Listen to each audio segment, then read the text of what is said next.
नमस्कार मित्रांनो, नेटबीटच्या या व्हिडिओ ट्युटोरियलमध्ये मी सलील चौधरी तुमचं स्वागत करतो। मित्रांनो, आज आपण बघणार आहोत मायक्रोसॉफ्ट एक्सेल मधील काही उपयुक्त फंक्शन्स लार्ज आणि स्मॉल। यापूर्वी आपण मॅक्स आणि मिन हे दोन फंक्शन बघितले, म्हणजे मॅक्सिमम आणि मिनिमम व्हॅल्यू जर आपल्याला दिलेल्या डेटामधील शोधायची असेल तर मॅक्स आणि मिन हे फंक्शन आपण वापरतो। लार्ज आणि स्मॉल हे फंक्शन त्याच्याही पुढे जाऊन आपल्याला सांगतं की दिलेल्या डेटामध्ये पहिल्या क्रमांकाची संख्या कोणती आहे, दुसऱ्या क्रमांकाची संख्या कोणती आहे, 10व्या क्रमांकाची संख्या कोणती आहे, 7व्या क्रमांकाची संख्या कोणती आहे। म्हणजेच आपल्याला ज्या नंबरची संख्या पाहिजे ती त्या डेटामधून शोधून आपल्याला लार्ज आणि स्मॉल फंक्शन देऊ शकतं। लार्ज आपल्याला मोठी सगळ्यात संख्या शोधून देऊ शकतं आणि स्मॉल आपल्याला लहान संख्या शोधण्यात मदत करतं। तर हे लार्ज आणि स्मॉल सोपे फंक्शन आहेत, ते कसे वापरायचे ते बघण्यासाठी आपण जाऊया आपल्या एक्सेल वर्कशीट मध्ये। हे पहा मित्रांनो, इथे मी वर्कशीट एक ओपन केलेली आहे आणि या वर्कशीट मध्ये आपल्याकडे काही डेटा आहे। सेल्समन आहेत, सेल्समन आपल्याकडे 1 ते 25 असे 25 सेल्समन आणि त्यांचा अॅन्युअल सेल्स फिगर इथे आपल्याला दिसत आहे।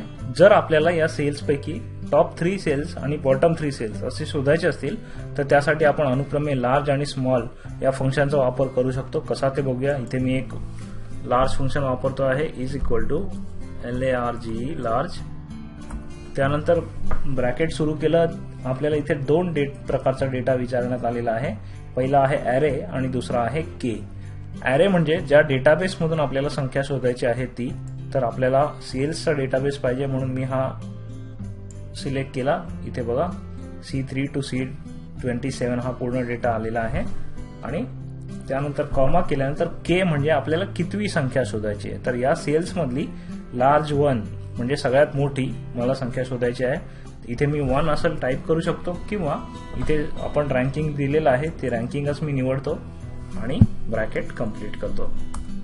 तर बघा ही सगळ्यात मोठी संख्या आलेली आहे। हेच आपण मॅक्स फंक्शनने देखील करू शकतो, परंतु मॅक्स फंक्शन फक्त टॉप 1 संख्या आपल्याला दाखवते, टॉप 2 टॉप 3 मॅक्स मध्ये बघता येत नाही। तर टॉप 2 साठी आपण हाच फॉर्म्युला कॉपी करूया, परंतु त्यापूर्वी हा सेल लॉक करून घेऊया।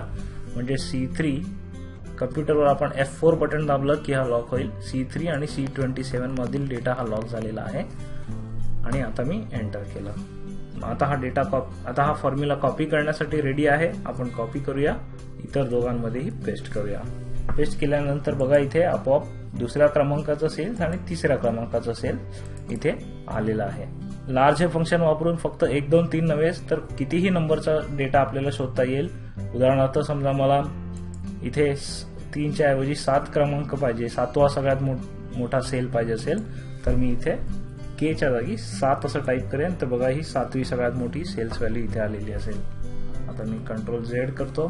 लार्ज फंक्शन वापरून झालेलं आहे। अगदी तसंच स्मॉल फंक्शन आहे ते आपण वापरूया। यावेळेला आपल्याला बॉटम 3 दिसतील, इज इक्वल टू स्मॉल। पुन्हा ॲरे निवडायचा आहे, आपण हा ॲरे निवडूया।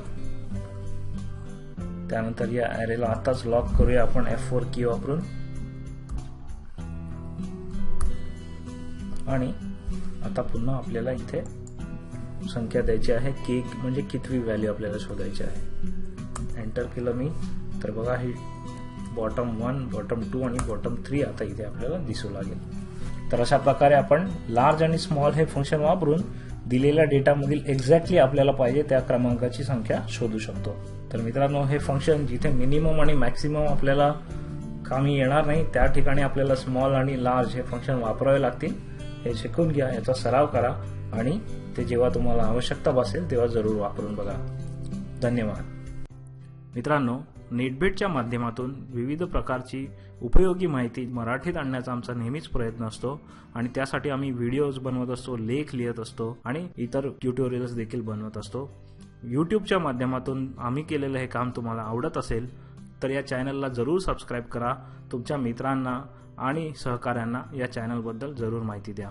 जय महाराष्ट्र, धन्यवाद।